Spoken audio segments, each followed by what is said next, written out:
Halo guys, gimana kabarnya? Kemarin gimana tuh? Udah nonton film Fifty Shades of Darker? Apa kalian termotivasi sesuatu? Iya. Sebenarnya Mimin malas ya mereview film-film yang sangat membingungkan ini ya, apalagi membuat skripnya. Aduh, gimana? Tapi demi pundi-pundi dolar ya udahlah. Jika tempo hari imajinasi kita telah dimanjakan dengan cerita Fifty Shades of Darker yang tidak terlalu sulit alur cerita filmnya dan alurnya tidak terlalu rumit. Pada film kali ini Mimin akan menceritakan film yang agak berbeda ya. Jadi si plotnya ini dibuat sangat rumit ya. Karena setiap hari Mimin sarapan hanya dengan mie instan dicampur nasi sehingga nutrisi-nutrisi yang diperlukan oleh otak itu sangat minim ya. Dan otak pun tidak bisa bekerja dengan baik. Tapi setelah Mimin menontonnya berkali-kali, Mimin sadar film ini bagus banget karena ini filmnya sangat bukan membuat motivasi ya, tapi gimana ya, itu sangat cerdas sekali gitu ya cara melarikan dirinya. Mimin juga tidak menyangka gitu ya. Jadi ya tanpa basa-basi lagi kita langsung aja ke alur cerita filmnya. Let's go!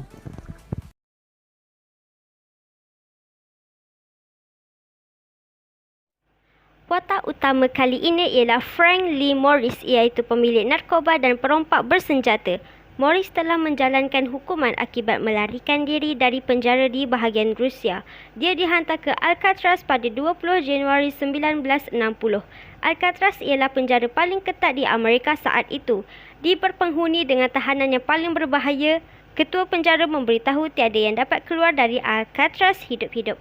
Penjara Alcatraz berada di pulau dengan suasana yang sejuk dan laut arus yang sangat kuat. Jarak darat terdekat dengan pulau itu ialah lebih dari 2 km. Sebelum memasuki sel, Morris dikehendaki untuk membuka pakaian sambil diperiksa oleh doktor. Setelah selesai, Morris memasuki pintu Alcatraz yang mempunyai sistem elektrik yang dikontrol oleh ruang khusus. Morris pula dibawa ke Blok B di mana tempat tersebut dibahagikan kepada dua, iaitu sel untuk orang putih dan sel untuk orang hitam.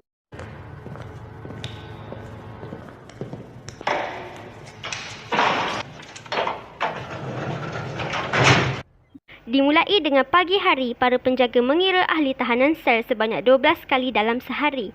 Blok untuk lelaki kulit hitam dipisahkan dengan blok untuk lelaki berkulit putih.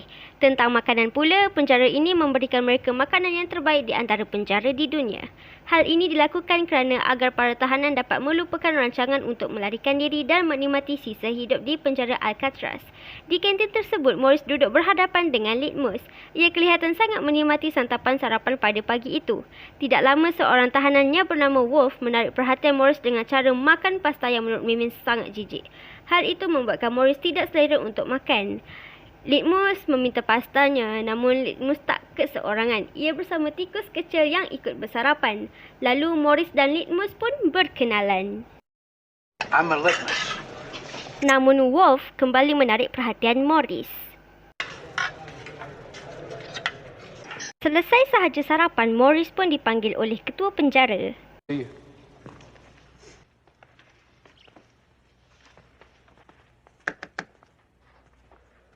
This file says Frank Lee Morris. Ketua penjara menjelaskan hak tahanan untuk berbicara dan bekerja.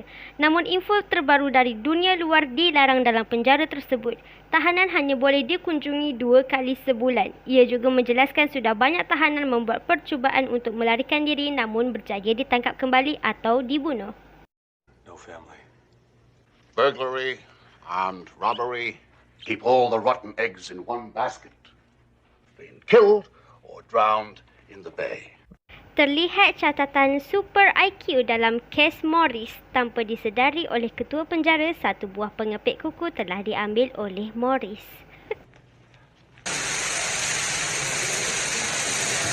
Selanjutnya di bilik mandi penjara, Morris dihampiri oleh Wolf.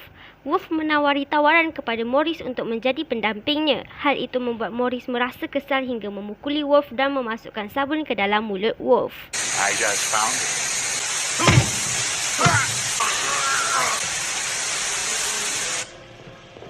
Lalu, Morris dihantar ke perpustakaan penjara.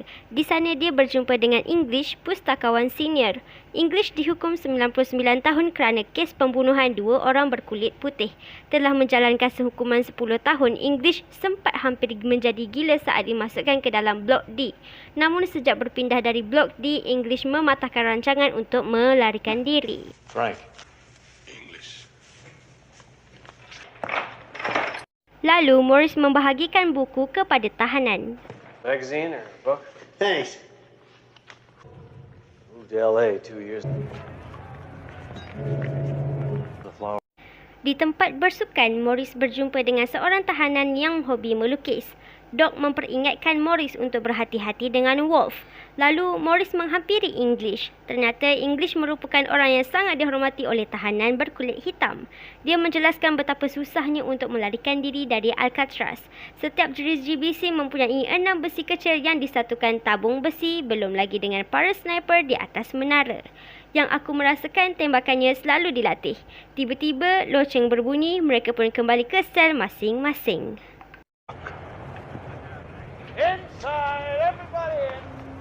Di dalam penjara, seorang penjaga menawarkan Morris pekerjaan di bengkel dengan bayaran sebanyak 15 sen untuk 1 jam. Di hari berikutnya, Morris sedang berbincang dengan Doc. Tiba-tiba Wolf datang dan menyerangnya dari belakang. Wolf's coming at you. Is he handcuffed?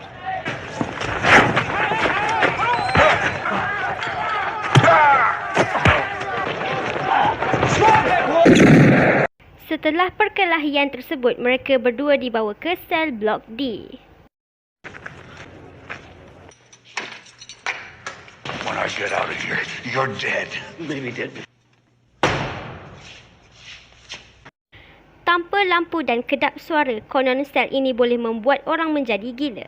Esok paginya, mereka membuka pintu dan menyiram Morris dengan pancutan air yang sangat kuat.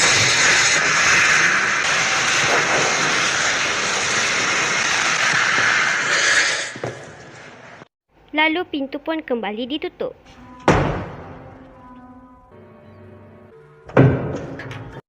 Setelah beberapa hari di sel Blok D, Morris pun dipindahkan kembali ke selnya.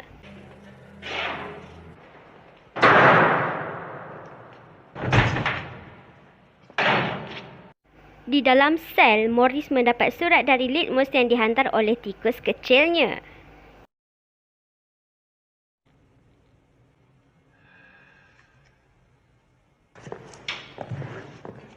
Tidak lama tersebut, datang seorang tahanan baru di sebelah sel Morris bernama Charlie Butts. How you doing, neighbor? I'm Charlie Butts.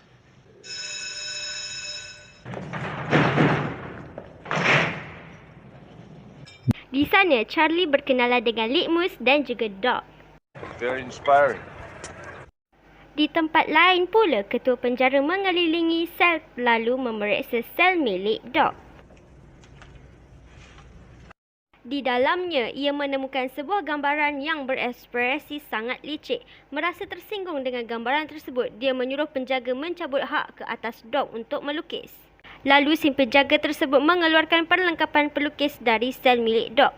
Doc nampak sangat kecewa dengan hal tersebut. Painting's all I have.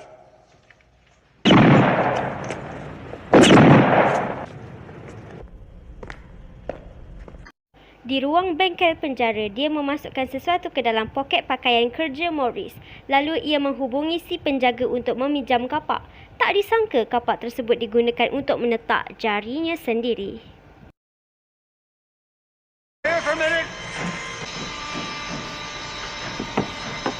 Semua orang nampak sangat terkejut dengan kejadian tersebut. Get him out! Everybody, back to work! Let's go!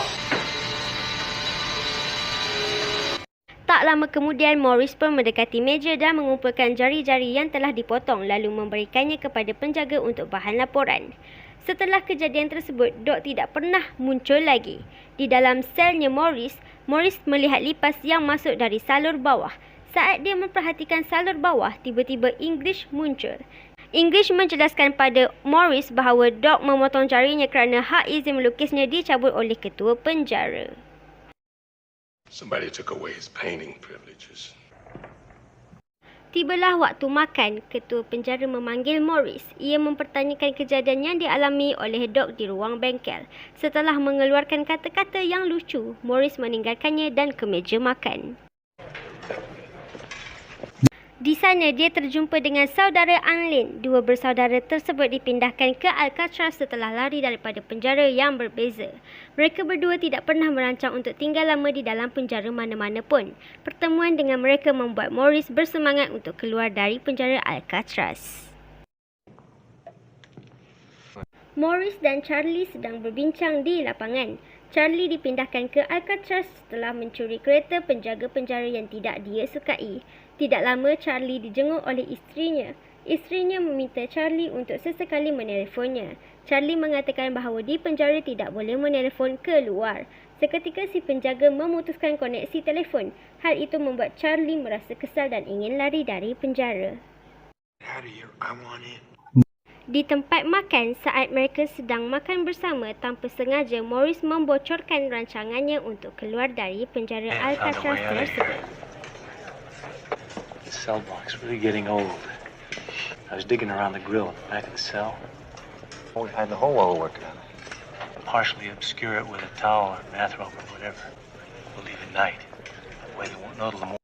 Morris menugaskan Anlin untuk mencuri beberapa mantel hujan gam untuk membuat rakit dan pelampung. Hal ini telah dia pelajari dari majalah Popular Mechanic. Tujuan mereka lari adalah Angel Island. Morris menugaskan Charlie untuk berjaga saat ia menggali, begitupun sebaliknya. Namun ia menemukan masalah baru. Ternyata dinding salur bawah tersebut lebih keras dari sisi luarnya.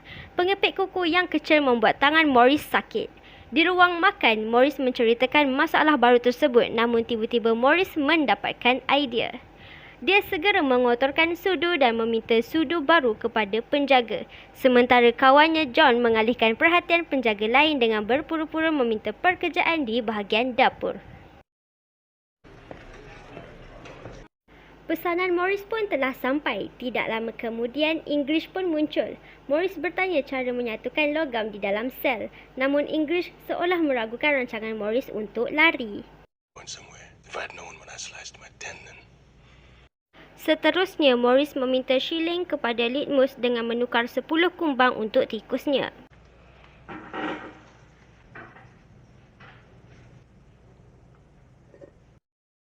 Morris mengikis koin tersebut lalu membakarnya untuk mencantumkan sudu bersama pisau pengepit kuku.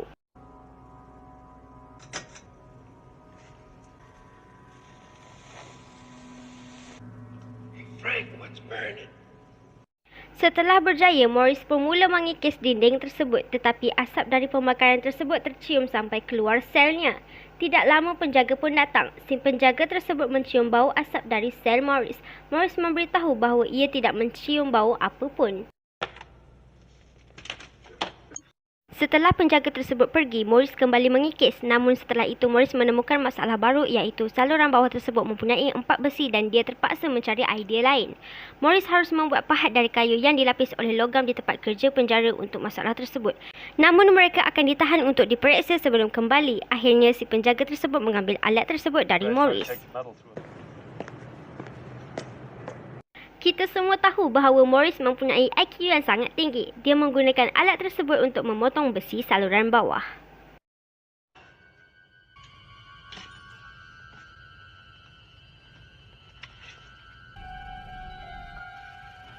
Hari demi hari pun berganti dan mereka yang ditugaskan pun menjalankan tugas mereka.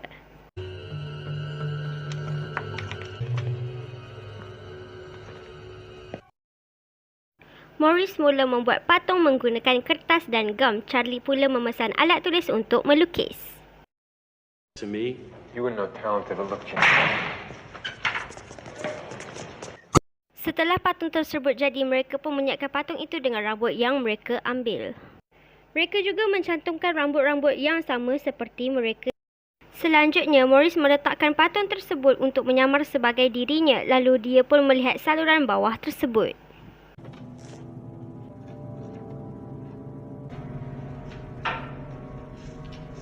Tidak lama kemudian, penjaga pun datang untuk memeriksa setiap sel.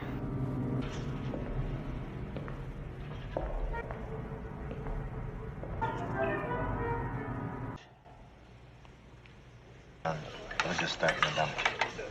Mereka membahas tentang rancangan yang mereka sedang lakukan. Setakat ini mereka berjaya melakukan separuh daripada rancangan mereka. Mereka melihat jeriji besi tidak dapat dibuka dan mereka memerlukan beberapa barang untuk membukanya. Di tempat lain, Morris telah mendapat idea dan menyuruh Litmus mengambil bolt dan akan memberi imbalan makanan kepadanya. Dan setelah acara selesai, Morris mengambil kipas angin yang kecil dari atas piano.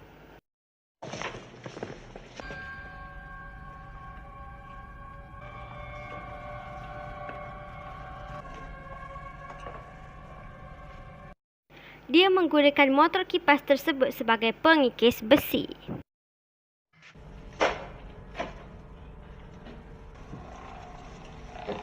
Berhari-hari mereka melakukan rancangan tersebut dan akhirnya berjaya membuka jalan itu. Mereka berbincang tentang raket yang bila akan siap dan Morris menjawabnya pada hari Selasa. Morris meletakkan bunga yang diberikan oleh Doc sempena mengingati Doc, tetapi ketua penjara tersebut meremasnya sehingga Litmus menyerang tetapi gagal akibat serangan jantung. Some men are destined never to leave Alcatraz. Saat di dalam sel untuk pertama kalinya, Morris berjabat tangan dengan English untuk mengucapkan selamat tinggal. Lots of time to practice. Ketua penjara tersebut menyuruh penjaga yang menjaga sel Morris memindahkan Morris ke sel yang baru pada hari Selasa dan Wolf akhirnya keluar dari sel blok D dan menyapa Morris dengan nada yang sangat licik. Kill you. But you'll have to kill him. Dan saat mereka di luar, Wolf mengambil pisau yang telah disediakan oleh kawannya untuk membunuh Morris tetapi sempat dihalang oleh English. Where are you going, Wolf?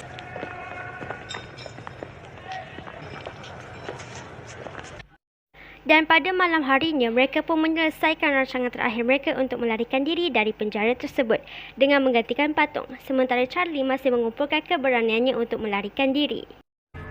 What?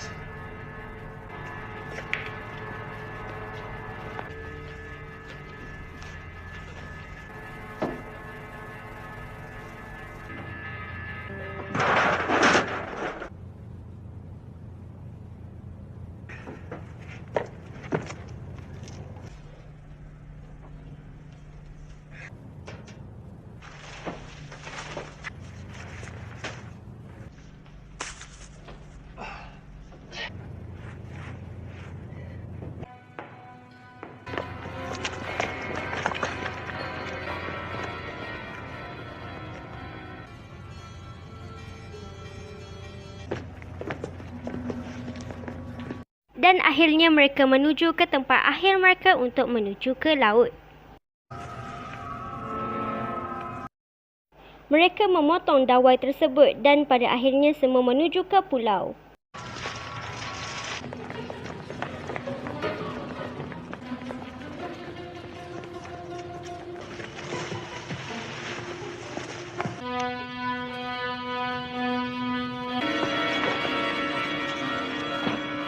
Sesampai pun di sana, mereka meniup rakit buatan dan mulai berenang.